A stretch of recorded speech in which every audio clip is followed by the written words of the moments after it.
യേശുവിൻ്റെ സുവിശേഷ വേല ആരംഭിക്കുന്നത് സമയം പൂർത്തിയായി, ദൈവരാജ്യം സമീപിച്ചിരിക്കുന്നു, അനുതപിച്ച് സുവിശേഷത്തിൽ വിശ്വസിക്കുവിൻ എന്ന ആഹ്വാനത്തോടുകൂടെയാണ്. എന്നാൽ യേശുവിൻ്റെ ജീവിതത്തിലൂടെ മുൻപോട്ട് പോകുമ്പോൾ നമുക്ക് മനസ്സിലാകും, യേശുവും അപ്പോസ്തലന്മാരും പ്രസംഗിച്ച സുവിശേഷം ഒരു ആശയ സംഹിതയല്ല, മറിച്ച് ഒരു വ്യക്തി ആണെന്നും ആ വ്യക്തി യേശുക്രിസ്തു തന്നെയാണെന്നും ആണ്. യേശുവിനെ രക്ഷകനും നാഥനുമായി സ്വീകരിക്കുന്നവർക്കാണ് നിത്യജീവൻ ലഭിക്കുക. യോഹന്നാൻ 8:24 യേശുവിൻ്റെ തന്നെ വാക്കുകൾ നമ്മോട് പറയുന്നു, ഞാൻ തന്നെ എന്ന് വിശ്വസിക്കുന്നില്ലെങ്കിൽ നിങ്ങൾ നിങ്ങളുടെ പാപങ്ങളിൽ മരിക്കും. പൗലോസ് അപ്പോസ്തലൻ പറയുന്നു, ആകയാൽ യേശു കർത്താവാണെന്ന് അതിരം കൊണ്ട് ഏറ്റുപറയുകയും ദൈവം അവനെ മരിച്ചവരിൽ നിന്ന് ഉയർപ്പിച്ചു എന്ന് ഹൃദയത്തിൽ വിശ്വസിക്കുകയും ചെയ്താൽ നീ രക്ഷ പ്രാപിക്കും. റോമ 10:9. വീണ്ടും അപ്പോസ്തലൻ പറയുന്നു, വിശ്വാസം വഴി കൃപയാലാണ് നാം രക്ഷിക്കപ്പെട്ടത്, അത് നാം നേടിയെടുത്തതല്ല, ദൈവത്തിൻ്റെ ദാനമാണ്.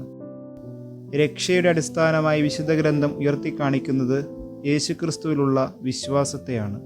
എന്നാൽ അവസാന വിധിയുടെ ആധാരമായി യേശു തന്നെ പറയുന്നത്, ദാഹിച്ചവന് കുടിക്കാൻ കൊടുത്തതും നഗ്നനെ ഉടുപ്പിച്ചതും വിശക്കുന്നവന് ആഹാരം നൽകിയതും തുടങ്ങി ഒരു മനുഷ്യജീവിതത്തിലെ നന്മ പ്രവർത്തികളെയാണ്.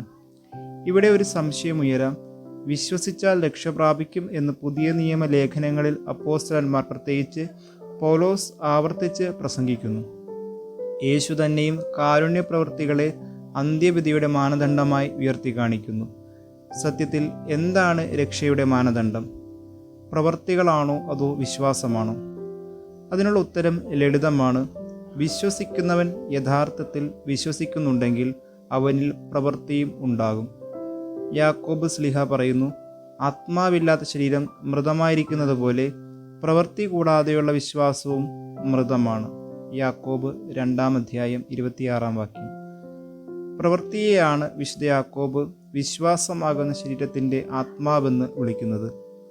ഇനി യേശു അന്ത്യവിധിയിൽ പറയുന്ന കാരുണ്യ പ്രവൃത്തികൾ ഓരോന്നും സഹോദരനിൽ യേശുവിനെ കണ്ടുകൊണ്ട് ചെയ്തവയ്ക്കുള്ള പ്രതിഫലമായിട്ടാണ് അവതരിപ്പിക്കപ്പെടുന്നത്. സഹോദരനിൽ യേശുവിനെ കാണാൻ പ്രവൃത്തി മാത്രം പോരാ, വിശ്വാസവും വേണം. വിശ്വാസം കൂടാതെയുള്ള അനേകം നന്മ പ്രവൃത്തികൾ ലോകത്തിൽ നടക്കുന്നുണ്ട്. എന്നാൽ അവയ്ക്കൊന്നും ഒരാത്മാവിനെ രക്ഷിക്കാനാവില്ല. വലിയ സെലിബ്രിറ്റികളും കമ്പനികളും, എന്തിനു പറയുന്നു, മദ്യ കമ്പനികൾ പോലും ചാരിറ്റി പ്രവൃത്തികൾ ചെയ്യുന്നുണ്ട്. എന്നാൽ അവയൊന്നും രക്ഷാകരമായ പ്രവൃത്തി എന്ന് പറയാനാവില്ല. രക്ഷ നൽകുന്ന പ്രവൃത്തി യേശുവിലുള്ള വിശ്വാസത്തിൽ നിന്ന് ജനിക്കുന്നതാണ്. യഥാർത്ഥ വിശ്വാസം പ്രവർത്തിക്കാൻ പ്രേരിപ്പിക്കും എന്ന് നാം കണ്ടു. രക്ഷ പ്രാപിക്കാൻ വിശ്വാസമാണ് ആധാരം എന്ന് വചനാടിസ്ഥാനത്തിൽ നാം തിരിച്ചറിഞ്ഞു. എന്നാൽ ഏറ്റവും ശ്രേഷ്ഠമായ പുണ്യം സ്നേഹമാണെന്ന് പൗലോസ് ശ്ലീഹ തന്നെ പറയുന്നുണ്ട്. വിശ്വാസം, പ്രത്യാശ, സ്നേഹം ഇവ മൂന്നും നിലനിൽക്കുന്നു, എന്നാൽ സ്നേഹമാണ് സർവോത്കൃഷ്ടം. 1 കൊറിന്തോസ് 13:12-13 ഇവിടെ നാം വീണ്ടും ഒരു സംശയത്തിലേക്ക് വീഴുന്നു. രക്ഷ പ്രാപിക്കാൻ വിശ്വാസമാണ് വേണ്ടത് എന്ന് ഒരു ഭാഗം പറയുമ്പോൾ എങ്ങനെയാണ് വിശ്വാസത്തെക്കാൾ ഉപരി സ്നേഹം ശ്രേഷ്ഠമാകുന്നത്? യഥാർത്ഥത്തിൽ മറ്റെല്ലാ പുണ്യങ്ങളും നാം അഭ്യസിക്കുന്നത് അതിൻ്റെ എല്ലാം പരകോടിയായ ഉന്നത ലക്ഷ്യമായ സ്നേഹത്തിൽ എത്തിച്ചേരാൻ വേണ്ടിയാണ്. എളിമപ്പെടുന്നതും വിശ്വസിക്കുന്നതും പ്രത്യാശിക്കുന്നതുമെല്ലാം ഏറ്റവും ഇഫക്റ്റീവായി സ്നേഹിക്കാൻ വേണ്ടിയാണ്. നാം ദൈവത്തെ മുഖാമുഖം കാണുന്ന സ്വർഗത്തിൽ നമുക്ക് എളിമ എന്ന പുണ്യം ആവശ്യമില്ല. കാരണം എളിമ എന്ന പുണ്യം നമ്മെ ഈ ലോകത്തിൽ വെച്ച് ദൈവത്തിൻ്റെ സാമീപ്യം ലഭിക്കുന്നവരാക്കി തീർക്കുകയാണ് ചെയ്യുന്നത്. നാം നിത്യമായി ദൈവ സാമീപ്യത്തിലായിരിക്കുന്ന അവസ്ഥയാണ് സ്വർഗം. അതിനാൽ തന്നെ സ്വർഗത്തിൽ നമുക്ക് എളിമ എന്ന പുണ്യത്തിൻ്റെ ആവശ്യമില്ല. അതുപോലെ സ്വർഗത്തിൽ വിശ്വാസത്തിൻ്റെ ആവശ്യവുമില്ല. കാരണം കൺമുൻപിൽ കാണുന്നവനെ വീണ്ടും വിശ്വസിക്കേണ്ടത് ഇല്ല, വിശ്വസിക്കാതെ ഇരിക്കാൻ സാധ്യവുമല്ല. കർത്താവിനെ കണ്ടുമുട്ടുമ്പോൾ നമ്മുടെ പ്രത്യാശയ്ക്ക് ഉത്തരം ലഭിച്ചതിനാൽ വേറെ ഒന്നിനും വേണ്ടി കൂടുതലായി പ്രത്യാശിക്കേണ്ട ആവശ്യം നമുക്ക് സ്വർഗത്തിലില്ല.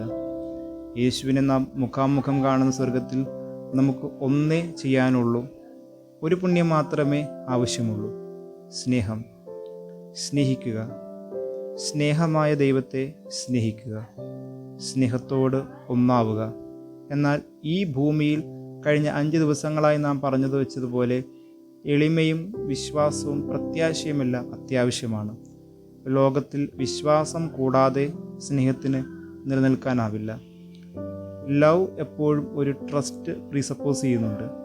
പ്രണയബന്ധങ്ങളിലാണെങ്കിലും വിവാഹ ജീവിതത്തിലാണെങ്കിലും ട്രസ്റ്റ് നഷ്ടപ്പെട്ടാൽ സ്നേഹം നിലനിൽക്കില്ല.